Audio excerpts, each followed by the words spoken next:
Alhamdulillah nahmaduhu wa nasta'inuhu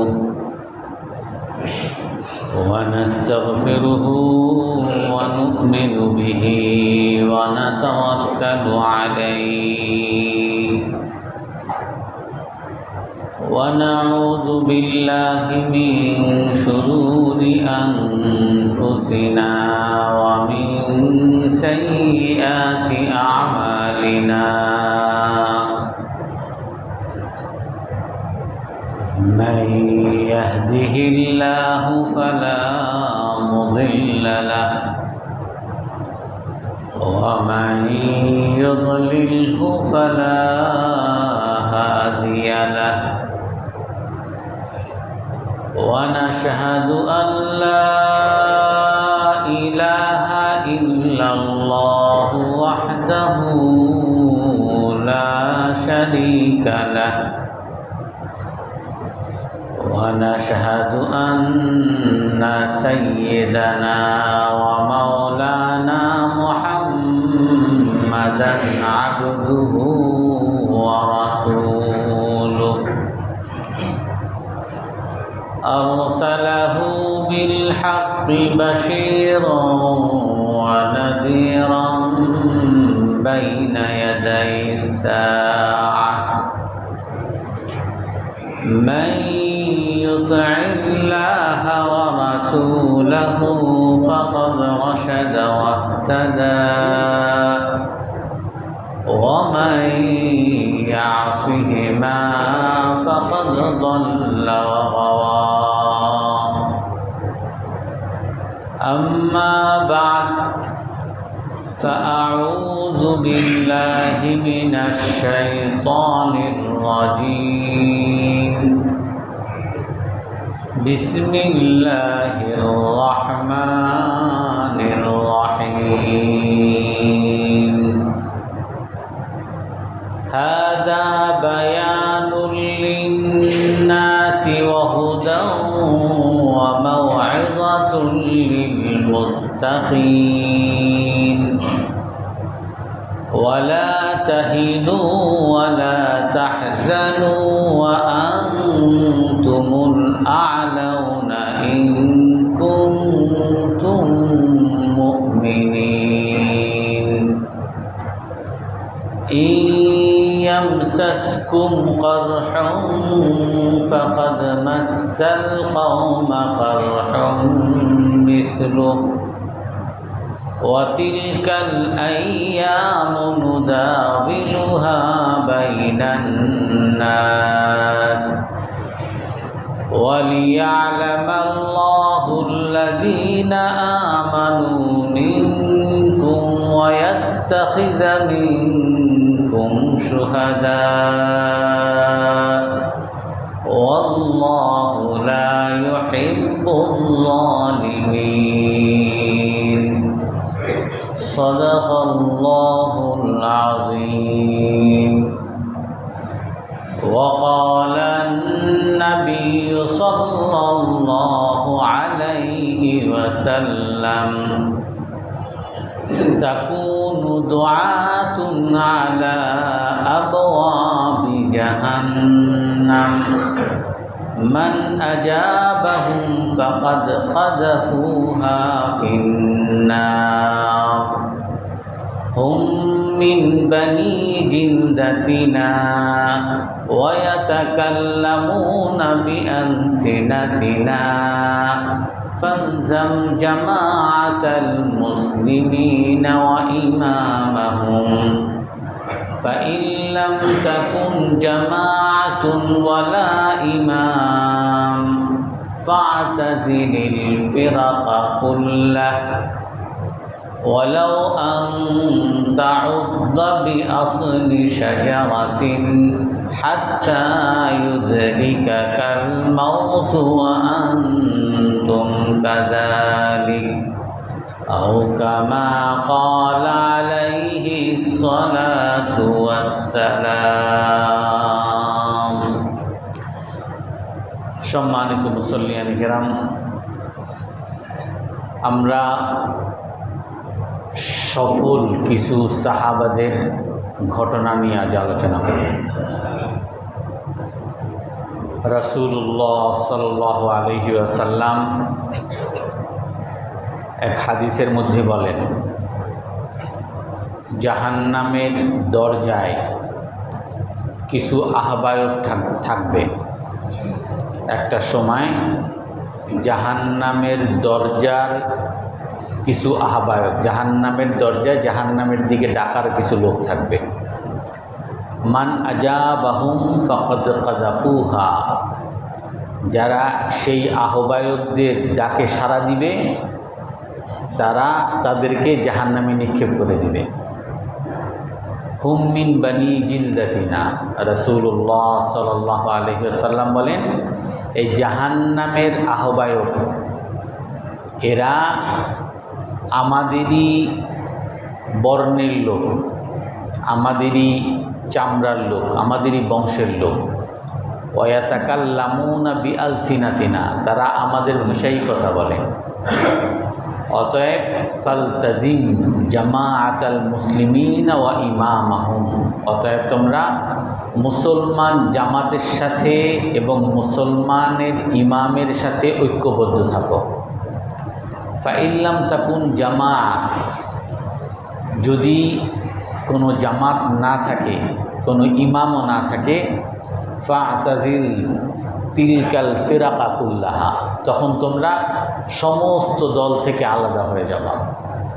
ওয়ালাউ আন তাউদ্দা বিআসলি শাজারাতিন, তখন যদি তোমার বনবাসে গিয়ে গাছের শিকড় আঁকড়ে ধরে থাকতে হয়, তাও গাছের শিকড় আঁকড়ে ধরে থাকবে। হাত্তা ইউদরিকাকাল মাউতু আলা ওহুম আলা কাযালিক, আর এই গাছের শিকড় আঁকড়ে ধরা অবস্থায় যদি তোমার মৃত্যুও চলে আসে, তারপরও কোনো বিভ্রান্তিকারীদের কোনো দলে তোমরা যোগ দিবে না, এভাবেই তোমরা আলাদা থাকবে।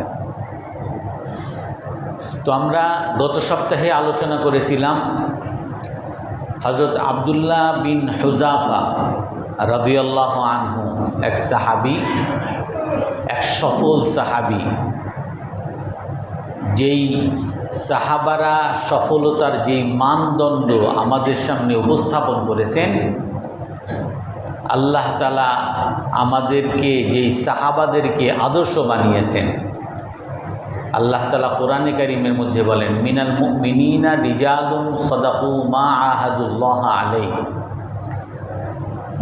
মুমিনদের মধ্যে কিছু মানুষ এমন আছে, অর্থাৎ সাহাবায়ে কেরাম এমন আছে, যারা আল্লাহর সাথে করা ওয়াদাকে তারা সত্যায়ন করেছে, আল্লাহর সাথে যে অঙ্গীকার করেছে এটাকে তারা পরিপূর্ণ পালন করেছে।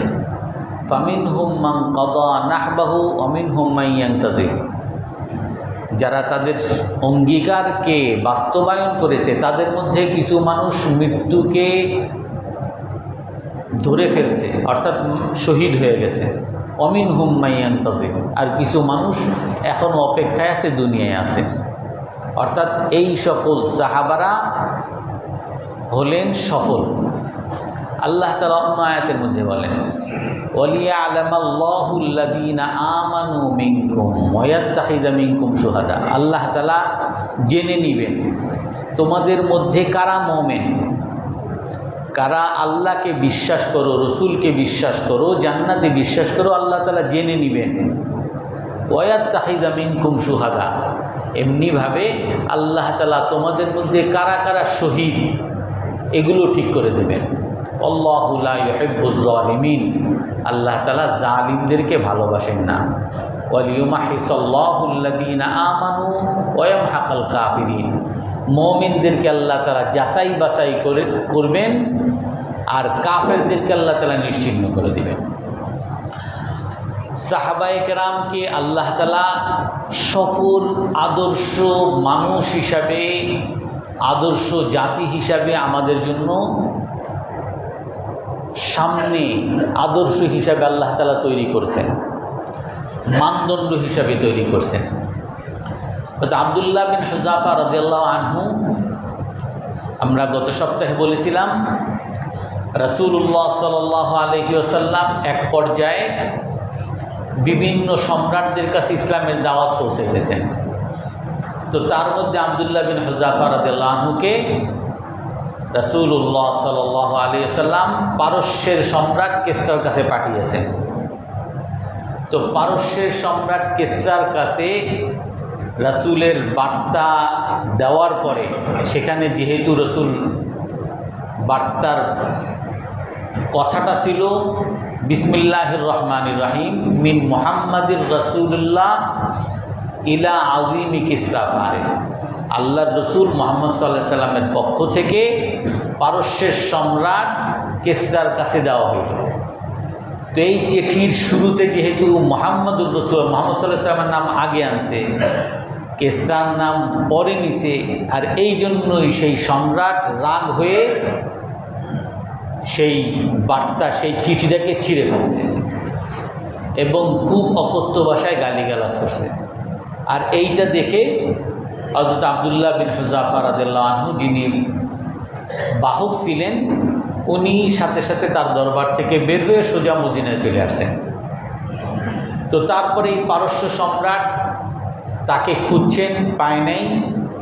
তো না পাওয়ার ফলে এই পারস্যের সম্রাট কিসরা সেই ইয়ামানের গভর্নর বাজান তার কাছে চিঠি পাঠাইছেন যে আরবদের মধ্যে একজন মানুষ যিনি নবুয়তের দাবি করছেন তাকে আমার কাছে ধরে নিয়ে আসো।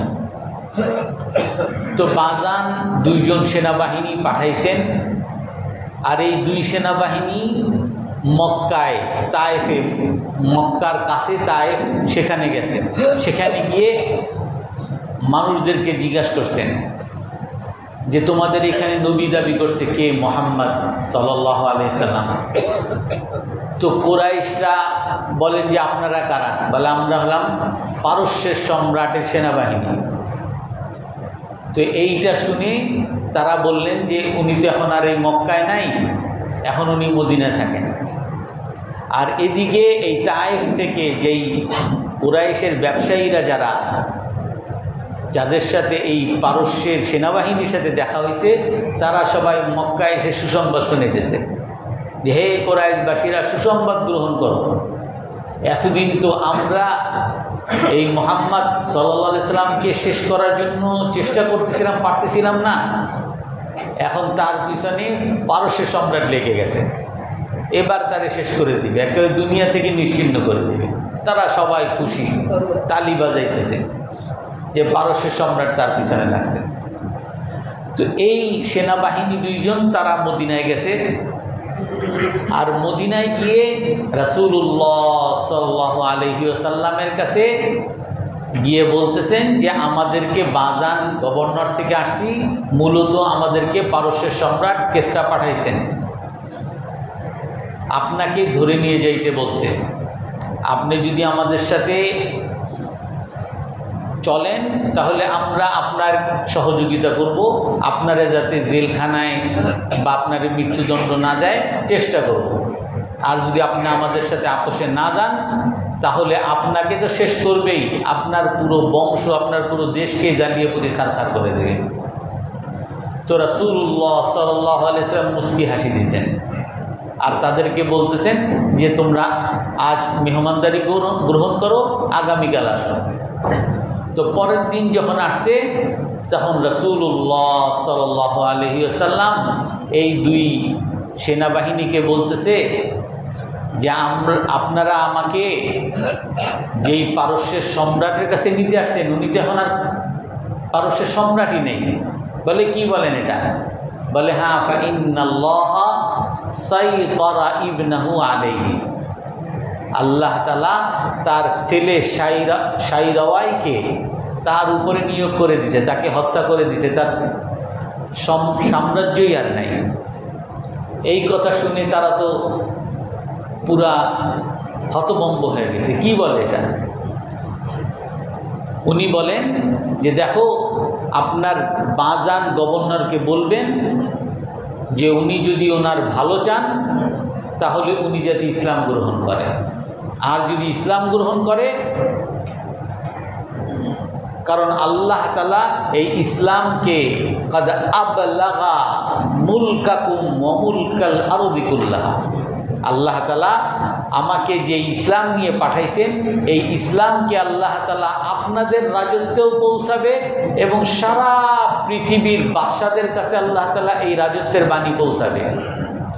অতএব আপনার রাজাকে বলবেন, যদি আপনি আপনার রাজত্ব টিকিয়ে রাখতে চান, ভালো চান, তাহলে ইসলাম গ্রহণ করেন, তাহলে আপনার রাজত্ব এবং আপনার অধীনস্থ যে জমিজমা আছে এগুলো আপনাকে দেওয়া হবে। আর যদি ইসলাম গ্রহণ না করেন এগুলো আপনার হাত থেকে ছিনিয়ে নেওয়া হবে। এই কথা শুনে এই দুই সেনাবাহিনী তো হতভম্ব হয়ে তারা বাজানের কাছে গেছে। বাজানের কাছে গিয়ে বলে যে এইরকম এরকম বলছে। বলে কি বলে? উনি যদি ইনকানা মা বালাগাহু হাক্কান ফাহুয়া নবী, সে যা বলছে যে আমাদের বাদশা নিহত হয়েছে আর তার ছেলে পারস্যের সম্রাট হয়েছে, সে যা বলছে এটা যদি সত্য হয় তাহলে সে নবী, এবং আর সে যদি নবী হয় তার নবুয়তকে আল্লাহ তাআলা আমাদের রাজত্বে সারা পৃথিবীতেই পাঠাবে, পৌঁছাবে। অতএব তাকে মানা ছাড়া উপায় নেই। তো এখন আমরা দেখি যে তার কথা কি সত্য না মিথ্যা। এই অপেক্ষা করা অবস্থায় ওই পারস্য থেকে শাইরাওয়াই, কিসরার সন্তান ছেলে, তার চিঠি এসে পৌঁছে যে হে বাজান, আমি শাইরাওয়াই কিসরার সন্তান, আমি এখন ক্ষমতা দখল করছি, আমার বাবাকে আমি হত্যা করছি, কারণ আমার বাবা জুলুম করছে। যারা সভ্য মানুষ, শিক্ষিত মানুষ, এদেরকে অপমানিত করছে। যারা অসভ্য অশিক্ষিত এদেরকে সে উপরে উঠাইছে। এই জন্য আমি তার জুলুমের অবসানের জন্য তাকে হত্যা করছি, আর ক্ষমতা আমি দখল করে নিয়েছি। অতএব তোমরা সবাই আমাকে মান্য করো। তো এই চিঠি যখনই দেখছেন সেই বাজান, সাথে সাথে সে এবং তার পরিষদ সহ সবাই এক বাক্যে ইসলাম গ্রহণ করে সবাই বলা শুরু করছে, লা ইলাহা ইল্লাল্লাহু মুহাম্মাদুর রাসূলুল্লাহ। এই আব্দুল্লাহ বিন হুযাফা রাদিয়াল্লাহু আনহু, ওনাকে হযরত ওমর ইবনুল খাত্তাব রাদিয়াল্লাহু আনহুর যুগে ওনাকে রোম সাম্রাজ্যে একটা অভিযানে পাঠানো হয়েছে। রোম সাম্রাজ্যে যেই অভিযানে গেছে সেইখানে রোম সম্রাটটা তাকে আটক করে ফেলছে, এবং তাকে এবং তার সঙ্গে যেই সকল সাহাবারা ছিল তাদের সবাইকে আটক করে ফেলছে। আটক করে তাদেরকে সবাই জেলখানায় রাখছে। বিশেষ করে আব্দুল্লাহ বিন হুযাফা রাদিয়াল্লাহু আনহু, যিনি নেতা ছিলেন তাদের, ওনাকে একটা ঘরে ঢুকাইছেন। আর ওই ঘরের মধ্যে নারী, মদ, বিভিন্ন ধরনের ফলাদি সেখানে দেওয়া হয়েছে। যে নারীকে ঢুকানো হয়েছে সবচেয়ে সুন্দরী নারী। এই নারী 3 দিন সেখানে ছিল। আর 3 দিন থাকার পরে রাজার কাছে এসে বলে যে আপনি আমাকে কার কাছে পাঠাইছেন? সে তো মনে হয় কোনো মানুষই না, তার তো কোনো চাহিদাই নাই। আমি কি একটা পাথর, না মানুষ, না নারী? তার কাছে কোনো কিছুই পার্থক্য নাই। সে আমার দিকে একবারের জন্য তাকায় নাই। তার কাছে মদ দেওয়া হয়েছে, তখনকার দামি দামি মদের বোতল তার সামনে রাখা হয়েছে, শুয়োরের গোশত বিভিন্নভাবে রান্না করে তার সামনে রাখা হয়েছে, এবং তাকে আটক করে সেখানে 3 দিন যাবৎ এই খাবার ছাড়া, মদ এবং শুয়োরের গোশত ছাড়া কোনো কিছুই ছিল না। তো 3-4 দিন যাওয়ার পরে সেইখানকার যারা প্রহরী তারা রাজার কাছে এসে বলে, রাজা, আপনি তাকে যে আটক করে তাকে যে এত খাবার, মজার মজার খাবার দিয়েছেন, সে তো কোনো কিছুই ধরে নেই। আর সে এইগুলো না খাওয়া অবস্থায় ফাকাদ ইনসানা উলুকুহু, তার শরীর টরীর সব তো তার গলা সব শুকিয়ে গেছে, সে মারা যাওয়ার অবস্থা, না খাওয়ার ক্ষুধার কারণে, পানির পিপাসার কারণে সে এখন মারা যাবে অবস্থা। তো তখন ওই বাদশা বলছেন ঠিক আছে এখন তাকে নিয়ে আসো। তো তাকে নিয়ে আসছে। কি ব্যাপার, তুমি তো না খেলে মরেই যাবা, তোমার এত খাবার দিলাম, তুমি কেন খাও না? তো সে বলে যে আমার এই যে মদ আর শুয়োরের গোশত এগুলো আমাদের ইসলামে খাওয়া হারাম, আমাদের নবী হারাম করছেন।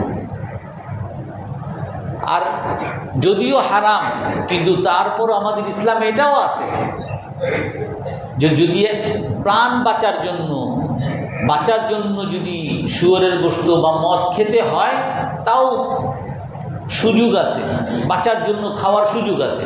কিন্তু আমি তারপরও ধরি নাই, কারণ আমি যদি ধরি তাহলে তোমরা আমাকে দিয়ে ইসলামের অবমাননা করবা, ইসলামের দুর্নাম করবা, যে কির হুজুর হইছে মদও খায়, কির হুজুর হইছে, কির সাহাবি হইছে, আবার শুয়োরের গোশত খায়, নিজেই বলে শুয়োরের গোশত হারাম, আবার নিজেই খায়। তুমি যাতে আমার ইসলামের উপরে কোনো কটাক্ষ না করতে পারো এই জন্য আমি না খেয়ে হলেও মরে যাব, তারপরও ধরি নেই। তো তারপরে তাকে খাবার দেওয়া হয়েছে। তো খাবার দেওয়ার পরে তাকে আপোষে তাকে বলা হইতেছে যে হে আব্দুল্লাহ বিন হুযাফা,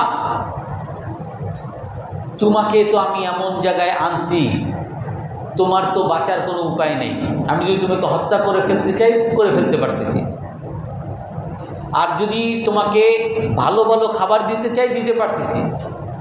এখন আমি তোমাকে যা বলি সেটা শোনো, তুমি আমার প্রস্তাবে রাজি হও, আমি তোমাকে আমার রাজত্বের অর্ধেক রাজত্ব তোমাকে দিয়ে দিব, আমি অর্ধেক রাজত্ব নিব, তোমাকে অর্ধেক রাজা বানিয়ে দিব। যে কি প্রস্তাব? ইন তাতানাসার, যদি তুমি খ্রিস্টান হয়ে যাও, ইসলাম ছাড়ো। তো তখন সেই সাহাবী বলে ইন তুতি মা তামলিকু ওয়া তামলিকুল আরব ওয়া তামলিকুল আজম ফালা আরতাদ্দু তারফাতা আইন।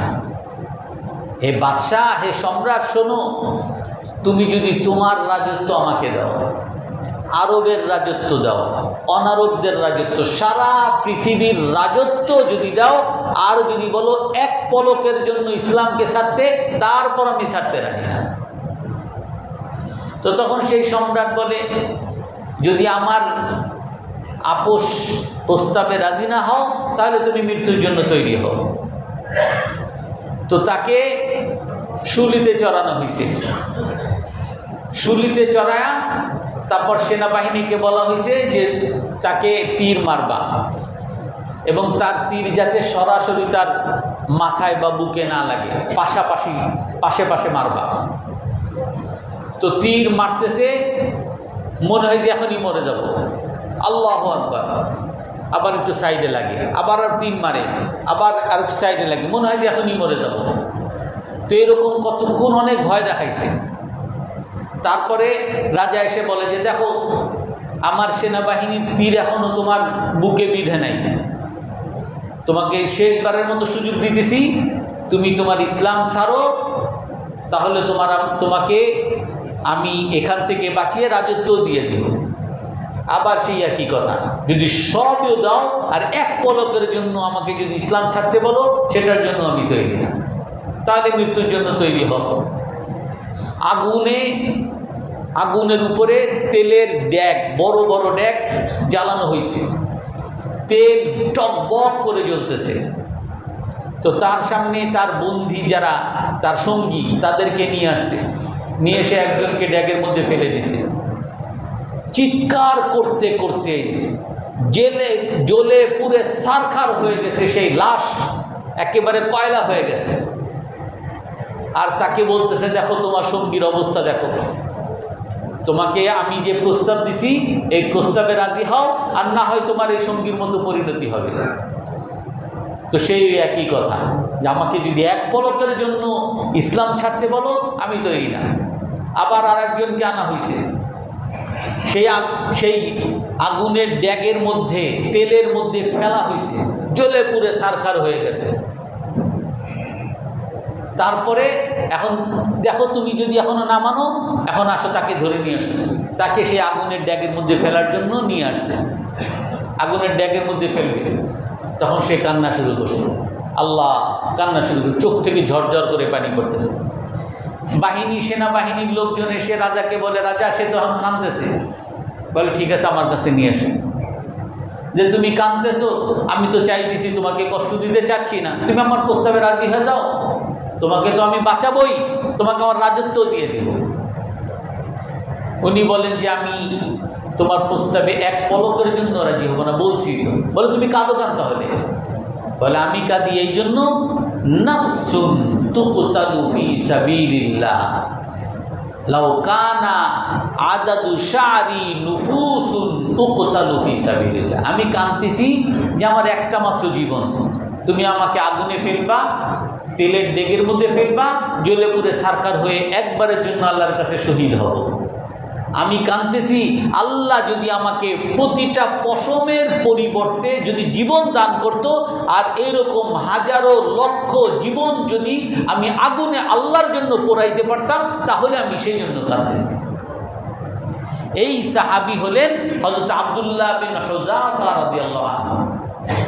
এরকম শুধু এই আব্দুল্লাহ বিন হুযাফা না, এরকম সকল সাহাবীদের তাদের সামনে মরণটা একেবারে সহজ, একেবারে কম দামি, তাদের কাছে সবচেয়ে মূল্যবান হলো আল্লাহ তাআলার আদেশ, আল্লাহ তাআলার সন্তুষ্টি, রাসূলুল্লাহ সাল্লাল্লাহু আলাইহি ওয়াসাল্লামের আদর্শ, আর জান্নাত জাহান্নাম থেকে বাঁচা। এটাই হলো তাদের কাছে সফলতা।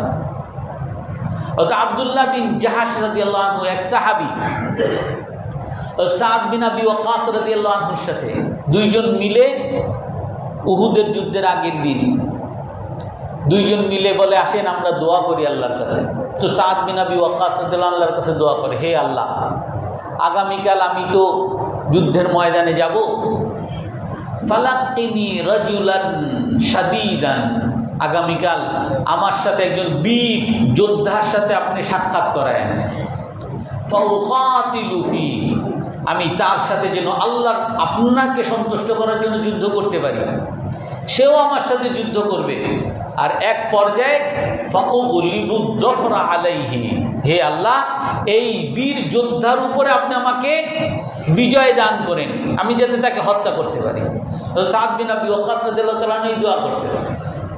আব্দুল্লাহ বিন জাহাশ রাদিয়াল্লাহু আনহু উনিও দোয়া করতেছেন আল্লাহর কাছে, হে আল্লাহ, আমি আপনার জন্য জীবন দিতে আসছি, আগামীকাল আপনি আমাকে যুদ্ধের ময়দানে হাজির হওয়ার তৌফিক দিয়েন, ফালাক্কিনি রাজুলান শাদীদান, আর আমার সাথে একজন বীর যোদ্ধার আপনি সাক্ষাৎ করাবেন, আর এই বীর যোদ্ধার সাথে আমি যেন আপনাকে খুশি করার জন্য যুদ্ধ করতে পারি, সেও যাতে আমার সাথে যুদ্ধ করে, আর যুদ্ধের এক পর্যায়ে যাতে ইয়াগলিবু হু আলাইয়া ফাউজদা আনফি ওয়া উযুনি, হে আল্লাহ আপনাকে খুশি করার জন্য সে যাতে আমার উপরে আক্রমণ করে এবং আমার নাক কান হাত পা সব যাতে কেটে আমাকে একেবারে বিশ্রী অবস্থায় করে দেয়, আমি যাতে আপনার দরবারে এই কথা বলতে পারি, হে আল্লাহ আপনার জন্য নাক শহীদ করেছি, আপনার জন্য হাত শহীদ করেছি, আপনার জন্য কান শহীদ করেছি, আপনার জন্য পা আমি শহীদ করেছি। এই দুইজনেই দোয়া করছেন। পরের দিন হযরত সাদ বিন আবি ওয়াক্কাস রাদিয়াল্লাহু আনহু বলেন যে আমি যে দোয়া করছি আল্লাহ তাআলা সেই দোয়া কবুল করছেন, আমাকে আল্লাহ তাআলা অনেক মানুষের উপর বিজয় দান করছেন। আর আমার সাথী যিনি আব্দুল্লাহ বিন জাহাশ, ইনি যে দোয়া করছেন, পরের দিন তার চেহারার এমন বিকৃত অবস্থা যে এই তার চেহারার সামনে আর কেউ যাইতে পারে নাই, তার হাত পা নাক কান সব কিছু কাটা হয়েছে, আর তাকে চেনাই যাচ্ছিল না। আর আমি তখন রাসূলের কাছে এসে বলতেছিলাম, ফাজা আব্দুল্লাহ বিন জাহাশ, হে আল্লাহর রাসূল, এই আব্দুল্লাহ বিন জাহাশ সেই তো সফল হয়ে গেছে।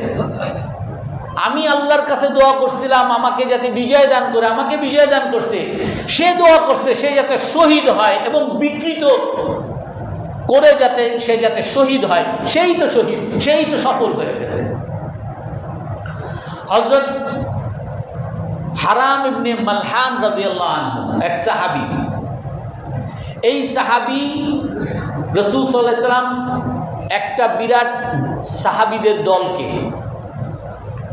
জাকওয়ান জাল একটা এলাকায় পাঠাইছেন। সেই এলাকার লোকরা রসুলের কাছে এসে বলছেন যে আমরা ইসলাম গ্রহণ করছি, আপনি আমাদেরকে কিছু বড় বড় হাফেজ আলেম পাঠান, আমাদেরকে যাতে ইসলাম শিখাইতে পারে। তো এই ৭০ জন সাহাবী আলেম হাফেজ সাহাবীদের মধ্যে হারাম ইবনে মালহানও ছিলেন। তো ওই জাল জাকওয়ান ওই এলাকায় যখন গেছে, আসলে তারা ইসলাম গ্রহণ করে নাই, রসুলের সাথে প্রতারণা করছে। প্রতারণা করে এই সাহাবীদেরকে মারার একটা ফাঁদ তারা আটকাইছে। ওই সাহাবীদেরকে তাদের এলাকায় নিয়ে তারা এই সাহাবীদের উপর আক্রমণ করছে। বড় বড় সাহাবী, হাফেজ সাহাবী, আলেম সাহাবী, এদেরকে যখন আক্রমণ করা হয়েছে, এদেরকে যখন হত্যা করা হইতেছে, এর মধ্যে এক সাহাবী হারাম ইবনে মালহান, উনি সহ আরো কয়জন এই যুদ্ধের কৌশল হিসাবে একটা পাহাড়ের উপর উঠছে। পাহাড়ের উপর উঠার কারণে তারা তাদের সাথে যুদ্ধের জন্য আসতে পারতেছে না। তো ওই সময় তারা যে ৩-৪ জন ছিল, তার মধ্যে হারাম ইবনে মালহান রাদিয়াল্লাহু আনহু বলেন যে আমার সাথীরা সবাই শহীদ হয়ে গেছে, আর আমি এভাবে পাহাড়ের উপর উঠে শাহাদতের এত বড় মর্যাদা থেকে আমি দূরে আছি, আমাকে তাড়াতাড়ি সেখানে যেতে হবে, আমার সঙ্গীদের সাথে আমাকেও শহীদ হতে হবে। এই কথা বলে সে ওই তাদের সঙ্গীদেরকে বাঁচানোর জন্য তাদের কাছে আসছে। কিন্তু তারা লোকজন, তাদের বিরোধী লোকজন অনেক বেশি ছিল। তো বিরোধী লোকজন বেশি হওয়ার কারণে তাদের আক্রমণের সামনে সে টিকতে পারেনি। তো তারা যখন আক্রমণ করছে, সেই আক্রমণের তীরের আঘাতে হারাম ইবনে মালহান রাদিয়াল্লাহু আনহু উনি সেখানে তীরের আঘাতে ক্ষতবিক্ষত হয়ে যায়। আর ক্ষতবিক্ষত যখন হয়ে যায়, তখন সে জোরে কথা বলে উঠতেছে, ফুলতু রাব্বিল কাবা, কাবার রবের কসম আমি সফল হয়ে গেছি, কারণ আমি শহীদ হয়ে যাচ্ছি। সফল হয়ে গেছি এই কথা যখন বলছে, ফুজতু রাব্বিল কাবা, কাবার রবের কসম আমি সফল হয়েছি, তখন হাদিসের কিতাবের মধ্যে আসে যেই হত্যাকারী ওই দলের মধ্যে, প্রতারক দলের মধ্যে, বিশ্বাসঘাতক দলের মধ্যে যে হত্যাকারী, সে মনে মনে বলা শুরু করছে যে এ কেমনে বলে যে সফল হয়েছে? সফল তো আমি হয়েছি, আমি না বিজয়ী হইলাম, ওরে না আমি হত্যা করলাম, ওরে তো আমি শেষ করে দিলাম, আমি না বিজয়ী হইলাম। সে বিজয় কেমন হইল? আর সে যে চিৎকার করে খুশি হয়ে ফুজতু রাব্বিল কাবা বলতেছে আমি সফল হয়েছি, কেমনে হইল? তো এই লোক চিন্তার মধ্যে পড়ে গেছে যে সফল আমি হইলাম, অথচ এই হারাম ইবনে মালহান বলতেছে সফল হয়েছে, কেমনে হইল? সে এই কথা কিভাবে সফল হইল, এই প্রশ্ন উত্তর খুঁজতে খুঁজতে সাহাবাদের কাছে যখন খুঁজছে, তখন উনি জানতে পারছে উনি শহীদ হয়ে গেছে। আর শহীদ মানেই হলো সাথে সাথে আল্লাহ তাআলা তাকে জান্নাতে প্রবেশ করা দেওয়া। আর এই জন্য সে জান্নাতে প্রবেশ করে গেছে, জান্নাতে সমস্ত সুখ, সমস্ত আনন্দ, সব কিছু ভোগ করা শুরু করছে। আর এই জন্যই সে বলছে আমি ফুজতু রাব্বিল কাবা।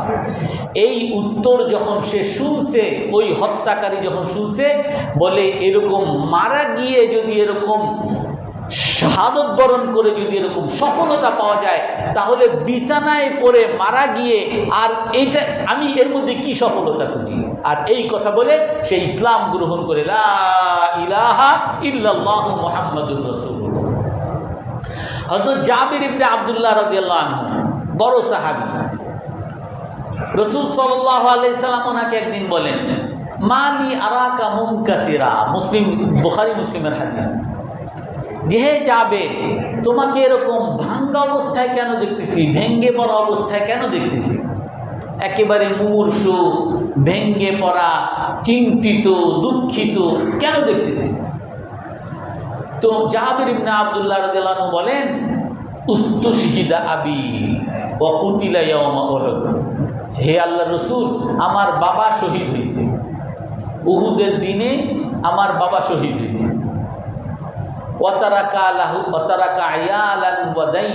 আর আমার বাবার অনেক পরিবার পরিজন রয়ে গেছে, আমার ভাই বোন, আমার মা সবাই রয়ে গেছে, এবং আমার বাবার অনেক ঋণও রয়ে গেছে। তো এই জন্য আমি চিন্তিত, দুঃখিত যে আমার বাবার তো মারাই গেছে, তার কি হইল, আর দুনিয়াতে যে আমরা আছি আমরাও বা কী করব, এই নিয়ে আমি চিন্তিত। তো রাসূলুল্লাহ সাল্লাল্লাহু আলাইহি ওয়াসাল্লাম বলেন, আফালা নুবাশশিরুকা বিআবি, হে জাবের, আমি কি তোমাকে তোমার বাবাকে নিয়ে সুসংবাদ শোনাবো না? হযরত জাবের রাদিয়াল্লাহু তাআলা আনহু বলেন, বালা ইয়া রাসূলুল্লাহ, হে আল্লাহর রাসূল, অবশ্যই শুনান আমার বাবাকে নিয়ে আপনি সুসংবাদ। আমি তো অনেক ভেঙ্গে পড়া, আমি অনেক চিন্তিত, দুশ্চিন্তায় আছি, বলেন।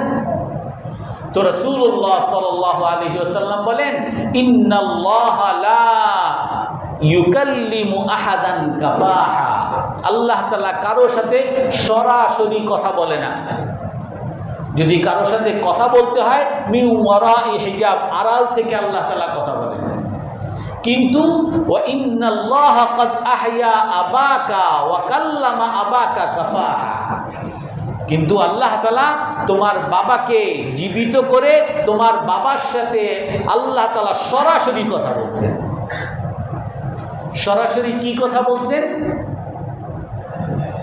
আল্লাহ তাআলা তোমার বাবা আব্দুল্লাহকে বলেন যে, হে আব্দুল্লাহ, তামান্না মিন্নি, তুমি আমার কাছে কিছু চাও, তুমি আমার কাছে কিছু চাও, তুমি যা চাইবে তাই আমি তোমাকে দিব। তো তোমার বাবা আল্লাহকে বলেন যে, হে আল্লাহ, আমি কি আর চাইব, সবই তো আমাকে দিয়েছেন। জান্নাতের মধ্যে এমন কোনো কিছু নাই, মালা আইনুন রাআত, এমন এমন সুখ কোনো চোখও দেখে নাই, ওয়ালা উযুনুন সামিআত, যার সম্পর্কে কোনো কানও শুনে নাই, ওয়ালা খাতারা আলা কলবি বাশার, জান্নাতের মধ্যে এমন আনন্দ, এমন সুখ আছে যে কোনো মানুষ কল্পনাও করতে পারে না। হে আল্লাহ, আমি আর কি চাইব, আমি আর, আমার কাছে চাওয়ার আর কিছু নাই। অন্য একটা বর্ণনা আসছে, যারা শহীদ হয় আল্লাহ তাআলা ফি জাওফি তাইরিন খুদুরিন তাতাআল্লাকু বিকানাদিলিল আরশ, শহীদদেরকে আল্লাহ তাআলা পাখির মতো ডানা দিয়ে দেয় শাহাদতের পরে, আর এই ডানার দ্বারা তারা পাখির মতো সব জায়গায়, জান্নাতের সব জায়গায় ঘুরতে থাকে, উঠতে থাকে, বিচরণ করতে থাকে, ঘুরতে থাকে, যেখানেই চায় ওখানেই ঘুরতে থাকে। তো আল্লাহ শহীদদেরকেও জিজ্ঞাসা করেন, আর এই জাবের রাদিয়াল্লাহু তাআলা বাবা আব্দুল্লাহকেও জিজ্ঞাসা করছেন যে কিছু চাও, হে আল্লাহ কি চাইব? তো শহীদরাও বলে, হে আল্লাহ, আমাদের কিছু চাওয়ার নাই, কি চাইব? আবার বলেন, চাও কিছু। হে আল্লাহ, আমার কাছে কি চাইব, কিছুই তো চাওয়ার নাই। তো যখন দেখে তিনবার এইভাবে আল্লাহ তাআলা বলার পরে যে আরো চাও, আরো চাও, যখন দেখে যে আল্লাহ তাআলার কাছে চাওয়া ছাড়া আল্লাহ ছাড়বেই না, তখন তারা আর কোনো কিছু খুঁজে না পেয়ে তখন আল্লাহর কাছে বলে, আহাইনি সুম্মা উকতালু ফি, আহাইনি সুম্মা উকতালু ফি, হে আল্লাহ, আপনার কাছে একটা আবদার, আপনি আমাকে দুনিয়াতে আবার পাঠান, আমি দুনিয়াতে গিয়ে আবার যাতে আমার জীবনটা আপনার রাস্তায় দিয়ে আবার শহীদ হয়ে আপনার কাছে ফিরে আসতে পারে। কারণ শহীদদের এমন মর্যাদা, এই শহীদদের এমন মর্যাদা লাভের জন্য, আর এই সমস্ত সুখ আনন্দ সবই পেয়ে গেছি, এর মধ্যে যদি আরো কিছু যদি পেতে হয় তাহলে আবার আমাকে দুনিয়ায় যেতে হবে, আবার আমাকে শহীদ হইতে হবে। আপনি আমাকে আবার দুনিয়াতে পাঠান, আবার শহীদ হয়ে আপনার কাছে ফিরে আসবেন।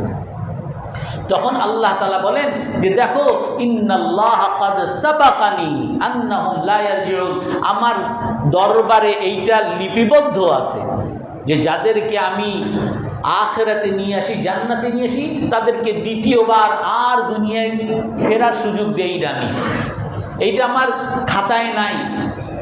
তো তখন এই জাবের রাদিয়াল্লাহু তাআলা আনহু বাবা আল্লাহকে বলেন, হে আল্লাহ, আপনি যদি আমাকে দুনিয়াতে আর নাই ফেরান, ফাআবলিগ মান ওয়ারাই আন হাযা, হে আল্লাহ, আপনি দয়া করে আমার এই মর্যাদা, আমি যে সুখ পাইছি, এই সুখটা দুনিয়াবাসীকে আপনি জানিয়ে দেন। আল্লাহ তাআলা আয়াত নাযিল করেন, ওয়ালা তাহসাবান্নাল্লাযীনা কুতিলু ফী সাবিলিল্লাহি আমওয়াতা বাল আহইয়াউন ইনদা রাব্বিহিম ইউরযাকুন ফারিহিনা বিমা আতাহুমুল্লাহু মিন ফাদলিহি ইস্তাবশিরুন। আল্লাহ তাআলা বলেন, ওয়ালা তাহসাবান্নাল্লাযীনা কুতিলু ফী সাবিলিল্লাহ, যারা আল্লাহর রাস্তায় মৃত্যুবরণ করে, যারা শহীদ হয়, তাদেরকে তোমরা কেউ মৃত মনে করবে না। বাল আহইয়াউন ইনদা রাব্বিহিম, তারা তাদের রবের কাছে জীবিত আছে। ইউরযাকুন, সেখানে খাইতেছে, পড়তেছে, আনন্দ মজা করতেছে। ফারিহিনা বিমা আতাহুমুল্লাহু মিন ফাদলিহি, আল্লাহ তাআলা তাদেরকে যে সুখ আনন্দ যা দিয়েছে এগুলো নিয়েই তারা খুশি। এমন খুশি, এর পরে আর তাদের খুশির কোনো কিছু চাওয়ার নাই। তাদের কাছে চাওয়ার একটাই, থাকলে তারা আবার দুনিয়ায় এসে আবার শহীদ হতে চায়। এই সাহাবায়ে কেরাম আমাদের সামনে আদর্শ।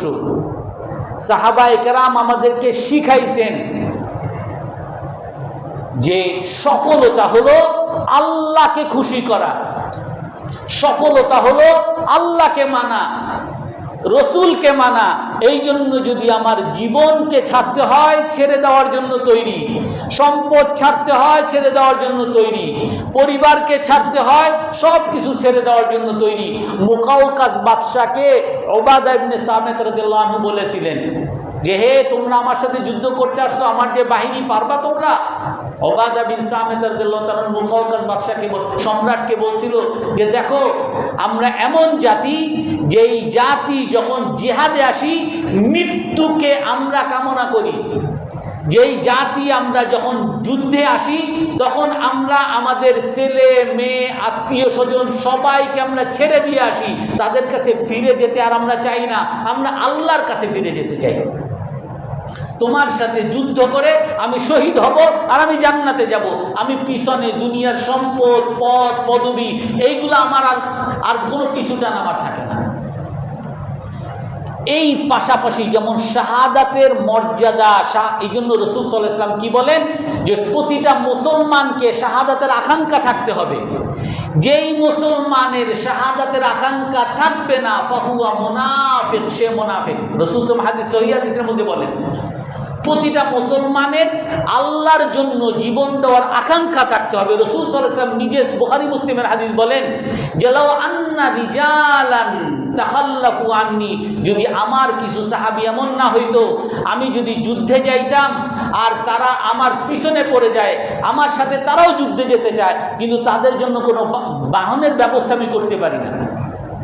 আমার এই কিছু সাথী যারা আমার সাথে সব সময়ের জন্য যুদ্ধে যেতে চায় কিন্তু তাদের যেহেতু বাহনের ব্যবস্থা করতে পারি না, এরা যদি না থাকতো মা তাখাল্লাফতু আন সারিয়া, আমি কোনো একটা যুদ্ধ থেকে পিছপা থাকতাম না। অর্থাৎ প্রতিটা যুদ্ধে আমি যাইতাম। রাসূল বলেন আমার ইচ্ছা হয় লাওয়াদিতু আন উকতালা ফি সাবিলিল্লাহ, আমার আকাঙ্ক্ষা হয় আমি আল্লাহর রাস্তায় যাই, শহীদ হই, আবার আমাকে জীবিত করা হয়, আবার আল্লাহর রাস্তায় যাই, শহীদ হই, আবার আমাকে জীবিত করা হয়, আবার আমি আল্লাহর রাস্তায় যাই, শহীদ হই, আবার আমাকে জীবিত করা হয়। এই জন্য প্রতিটা মুসলমানের অন্তরের মধ্যে শাহাদাতের আকাঙ্ক্ষা থাকতে হবে। পাশাপাশি বিভ্রান্তি এর মধ্যে আছে। রাসূল হাদিসের মধ্যে বলেন, যে হাদিসটা প্রথমেই বলেছি, রাসূল বলেন জাহান্নামের দরজায় কিছু আহ্বায়ক আছে, যারা তাদের ডাকে সাড়া দিবে তাদেরকে ধরে তারা জাহান্নামে ফেলবে। তারা আমাদেরই লোক, তারা আমাদের ভাষায় কথা বলে। যদি অতএব তোমরা মুসলমান জামাতের সাথে থাকবে, অতএব তোমরা মুসলমান ইমামের সাথে থাকবে। যদি ইমাম এবং মুসলমান জামাত যদি না থাকে সবার থেকে আলাদা হয়ে যাও। অর্থাৎ আমাদের সমাজে আমাদের মধ্যেই মুসলমান আমাদের মধ্যেই কোরআন হাদিসের কথা বলতে পারে, এরকম বলবে যে একটা বোমা মারো আর শহীদ হয়ে যাও, অমুক মসজিদে বোমা মারো শহীদ হয়ে যাও। এইরকম যারা দাওয়াত দিবে এরা হলো জাহান্নামের দাওয়াত। রাসূল হাদিসের মধ্যে বলছেন জাহান্নামের কিছু আহ্বায়ক থাকবে, যারা তাদের ডাকে সাড়া দিবে তারা তাদেরকে জাহান্নামের মধ্যে নিক্ষেপ করবে। এই জন্য এই বিভ্রান্তি থেকে আমাদেরকে দূরে থাকতে হবে। এবং পাশাপাশি এটাও আমাকে মাথায় রাখতে হবে, রাসূলুল্লাহ সাল্লাল্লাহু আলাইহি সাল্লামের কাছে এক সাহাবী আসছে, হে আল্লাহর রাসূল, আরাআইতা ইন আখাযা মালি, একজন আমার কাছে এসে আমার সম্পদ নিতে চায়, আমি কি করব? লা তুতি মালা, বুখারী মুসলিম শরীফের হাদিস। রাসূল বলেন যে তাকে মাল দিবা না তুমি। ফাইন কাতালানি, সে যদি আমার সাথে যুদ্ধ করে, ফাকাতিলহু, তুমি তার সাথে যুদ্ধ করো। ফাইন কাতালানি, সে যদি যুদ্ধ করে আমাকে হত্যা করে ফেলে, আমার সম্পদ নেওয়ার জন্য আমাকে যদি হত্যা করে ফেলে, ফাআনতা শাহীদ, তাহলে তুমি শহীদ। ফাআনা আকতুলহু, যদি আমি তাকে হত্যা করে ফেলি, আমার মাল নিতে আসছে, আমি দিব না, আর মারামারি দস্তাদস্তিতে আমি তাকে হত্যা করে ফেললাম, ফাহুয়া ফিন্নার, তাইলে যে তোমার মাল নিতে আসছে, যে ছিনতাইকারী, সে জাহান্নামী। এই জন্য রাসূল হাদিসে বলেন, মান কুতিলা দুনা মালিহি ফাহুয়া শাহীদ, যে সম্পদ রক্ষার জন্য জীবন দেয় শহীদ। মান কুতিলা দুনা মাজলামাতিহি, যে অন্যায়ের বিরুদ্ধে কাজ করতে গিয়ে জীবন দেয় শহীদ। মান কুতিলা ফি তাউন, যে মহামারীতে নিহত হয় শহীদ, যে অ্যাক্সিডেন্টে নিহত হয় শহীদ, যে ডুবে মারা গিয়ে নিহত হয় সেও শহীদ। এই জন্য আমাদেরকে ওই, যদিও আমাদের কাফেরদের সাথে এখন যুদ্ধের তেমন প্রেক্ষাপট নাই, কিন্তু আমাদের সাথে অন্যান্য জীবন দেওয়ার প্রেক্ষাপট আমাদের সামনে আছে। অনেককেই আমরা দেখি, ছিনতাইকারী টাকা নিতে আসে, মোবাইল নিতে আসে, ভাই নিজের জীবন আগে বাঁচাই, মোবাইল দিয়ে দাও। সাদাবাজ চাঁদা নিতে আসে, নিজের জীবন আগে বাঁচাও, নিয়ে যাও চাঁদা। অথচ আল্লাহর রাসূল স্পষ্ট শিখাইছেন, তোমার কাছে চাঁদা নিতে আসে, তোমার কাছে তোমার সম্পদ নিতে আসে, তুমি তার প্রতিরোধ করো। প্রতিরোধ করে যদি তুমি নিহত হও, তুমি শহীদ হবে। আমি আমার জীবন রক্ষা করার জন্য, আমি আমার সম্পদ রক্ষা করার জন্য, আমি নারীদের ইজ্জত রক্ষা করার জন্য, আমার এলাকার বাসীর ইজ্জত রক্ষা করার জন্য, এলাকাবাসীর সম্মান রক্ষা করার জন্য আমি জীবন দিলে আমি শহীদ হব। তাহলে কেন আমি কাপুরুষের মতো ওই মাদকখোরদের, মাদক কারবারিদের, আর চাঁদাবাজদের, আর ঘুষখোরদের, আর এই ধর্ষকদের, তাদের সামনে আমাকে কেন জিম্মি হয়ে থাকতে হবে? এই জন্য আমাদের জন্য যদিও সেরকম যুদ্ধের পরিস্থিতি নাই, কিন্তু আল্লাহর জন্য জীবন দেওয়ার পরিস্থিতি অবশ্যই আছে। সমস্ত অন্যায়ের বিরুদ্ধে আমাদেরকে দাঁড়ানোর পরিস্থিতি অবশ্যই আছে। এই জন্য আমরা সবাই অন্যায়ের বিরুদ্ধে দাঁড়ানোর জন্য তৈরি আছি তো ইনশাআল্লাহ। আল্লাহ তাআলা আমাদের সকলকে আমল করার তৌফিক দান করেন।